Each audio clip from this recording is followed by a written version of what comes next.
நிச்சயமாக நாம் குர்ஆனை கண்ணியமிக்க லைலத்துல் கத்ர் இரவில் இறக்கினோம்.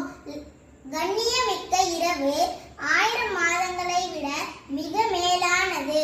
அதில் வானவர்களும் ஆன்மாவும் சகல காரியங்களுடன் வருகின்றன. சாந்தி நிலவிருக்கும் விடியற்காலை விடியும் வரை. ஜஸாக்கல்லாஹு ஹைரா.